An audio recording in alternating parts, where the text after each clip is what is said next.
velvet. The drama really means nothing to me. I ride by and blow your brains out. There's no time to cock it, no way you can stop it when niggas. The sky's gray, it's like this every day.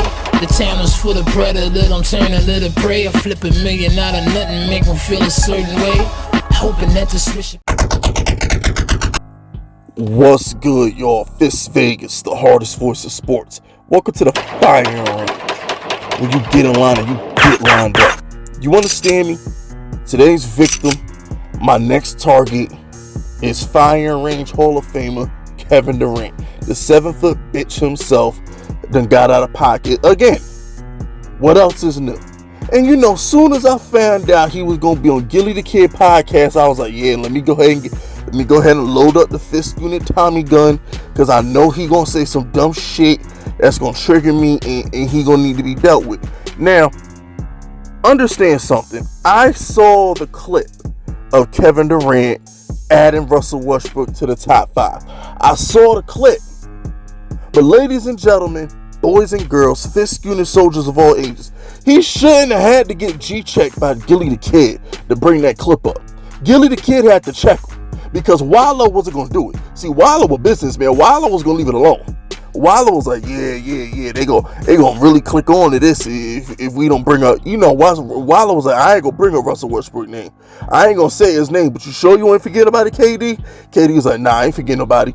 And then Gillie the Kid was like, listen, man, how you not gonna say Russell Westbrook? Is there some underlying beef that y'all got? Do I need to call this nigga y'all squad? Like, Gillie the Kid was being a real nigga about it. So once Gillie the Kid brought up Russell Westbrook and was a real nigga about it, then KD want to talk about some, oh yeah, man, I forgot about Westbrook. Damn, man, I'm glad you brought that up because I really did forget. You forgot about Mr. Triple-Double, nigga? This the best teammate you've ever had. How the hell you forget about Mr. Triple-Double? The guy you was a 3-1 on in the conference finals with the fucking Thunder. You forgot about him? You forgot about the guy who helped you go to an NBA Finals in 2012. You forgot about the guy you played 10 years with and replaced him with a nigga you played 10 games with. How many games has he played with Kyrie? Because he missed all of last year. Kevin Durant didn't play last year. He just started playing this year. He missed 2 months. He's played, 20 games with Kyrie tops? He's played no more than 20 games with Kyrie at the max. And I'm being nice because that nigga Kyrie ain't feel like playing basketball at the start of the season. And he went and joined PTA meetings to get swings and fucking slides built at your local school and shit.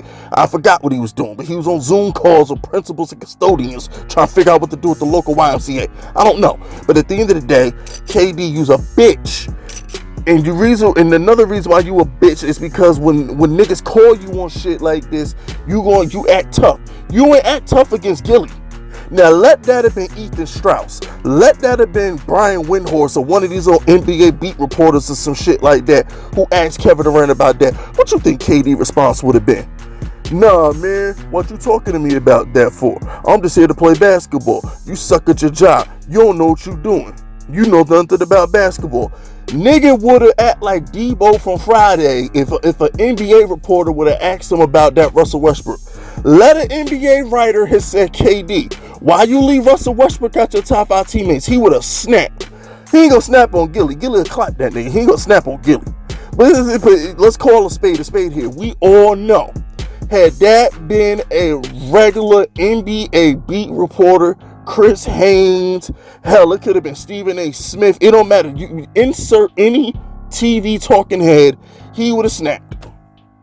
Nah, man, don't ask me about that. You don't know what you're talking about. Keep it basketball. I'm just here to play basketball. Y'all always making up stories, man. Y'all know what you're talking about. He would have snapped. That's why he's in the firing range right now. Because KD always act like it's our fault. Like it's the media fault. Like we make up shit about him. Nigga, we don't make up shit about you. Everything we call you on is the sucker shit that you do. You's a sucker. KD always doing sucker shit. He always throwing stones and want to hide his hand. He always throwing stones and want to hide his damn hand. That's what he do. I'm trying to tell you, like I told y'all, And the last Kevin Durant firing range. He's that little punk in school who only talks shit in front of teachers. He will never pop that shit at recess. He'll never pop that shit in the cafeteria. He'll never pop it in the bathroom. He'll never pop it in the gym locker room. He's only going to talk shit to you in front of a teacher where he feels safe. That's what KD do. KD ain't gonna never keep that same energy in person. It's like last year, right? You know, here's proof. Here's proof of my situation. Oh, by the way, I'm about to get to Draymond in a second. But here's proof of how KD acts. Remember 2 years ago at the All-Star game when Kevin Durant and Kyrie Irving were laughing in the hallway or whatever? And they, you know, and they said they was posting it and everything. They was making a big deal so they could be seen together, shaking hands and laughing together. Like they went out their way to be seen together, right? And some writers asked KD and Kyrie, so, you know, you and Kyrie are pretty good friends, and, you know, what was the conversation about? Oh, man, me and Kyrie ain't trying to play together, man. Y'all creating those stories. We not even friends like that, man. We not trying to play together. I'm a Golden State Warrior for life. All that bullshit. Fast forward 3 months later, that nigga in Brooklyn. The Draymond Green situation. Nigga, Draymond called you a bitch to your face, and you shut up and dribbled. When the media asked you what Draymond said, you got tough with the media. Where was that energy when Draymond was in your face in the huddle, nigga? Nah, man, don't ask me about Draymond, man. Draymond ain't call me nothing, man. This squash, man, we just playing ball, man. We just getting heated. Stop asking me about this. Y'all know what y'all talking about. Stop making up stories. You ain't say that to Draymond. Nigga, your voice was very insidish. You had a very insidish voice.